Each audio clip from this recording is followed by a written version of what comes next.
భవిష్యత్తులో అది ఎంపీటీసీలు జెడ్పీటీసీలు కావచ్చు, పట్టణ ప్రాంతంలోని కార్పొరేషన్లు మున్సిపాలిటీలు కావచ్చు, అక్కడ ఫలితాలు కూడా ఇప్పుడొచ్చిన ఫలితాల కంటే మెరుగైన ఫలితాలతో కాంగ్రెస్ ప్రభుత్వం గ్రామీణ ప్రాంతాలు పట్టణ ప్రాంతాల్లో కూడా లోకల్ బాడీల్లో అద్భుతమైన ఫలితాలు కూడా ఈ ప్రభుత్వానికి రానున్నాయని ఈ వేదిక ద్వారా రాష్ట్ర ప్రజలకి వారి దీవెనలతో వస్తున్న ఈ ఫలితాలకి అభినందనలు కృతజ్ఞతలు కూడా తెలియజేస్తున్నాను.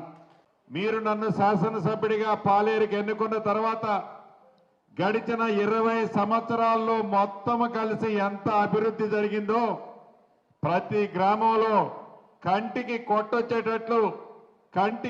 వచ్చేటట్టు మీరు నోటితో చెప్పటం మొదలెడితే 1 గంట మీరు చేసిన అభివృద్ధి గురించి చెప్పగలిగే అన్ని పనులు మీ గ్రామాల్లో మనం చేయగలిగాం.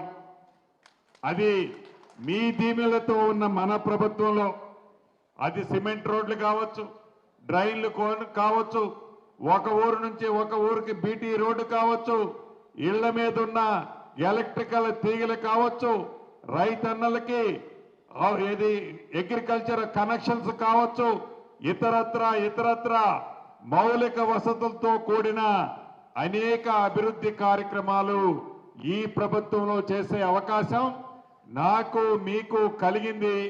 దాన్ని సామాన్య ప్రజానికానికి అందించగలుగుతున్నాం. కానీ ముఖ్య నాయకులైన మీరు, ఈ పార్టీకి పిల్లర్లా ఉన్న మీరు చేసిన పనిని చెప్పుకోవటంలో వెనకపడ్డామన్నది నిజం.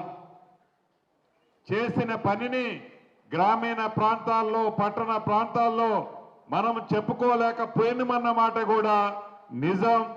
ఈ రోజు నుంచినైనా కూడా గౌరవ ముఖ్యమంత్రి రేవంత్ రెడ్డి గారి నాయకత్వంలోని ఈ ప్రజా ప్రభుత్వం మీ గ్రామాల్లో మీ డివిజన్లో ఏవైతే అభివృద్ధి కార్యక్రమాలు చేస్తున్నామో అభివృద్ధి కార్యక్రమాలతో పాటు ఇచ్చిన మాట ప్రకారం సంక్షేమ కార్యక్రమాలు చేస్తున్నామో చేసిన ప్రతి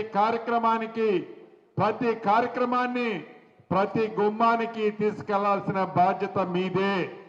చేసిన పనిని ఈ పని మేము చేశామని చెప్పుకోవాల్సిన బాధ్యత కూడా మన అందరి మీద ఉంది. అది మిస్ అవుతున్నాము. అది మిస్ కావద్దని కూడా నా కుటుంబ సభ్యులందరినీ ఈ వేదిక మీద నుంచి అభ్యర్థిస్తున్నాను. నిత్యము మీ గ్రామాల్లో మీ డివిజన్లో మీ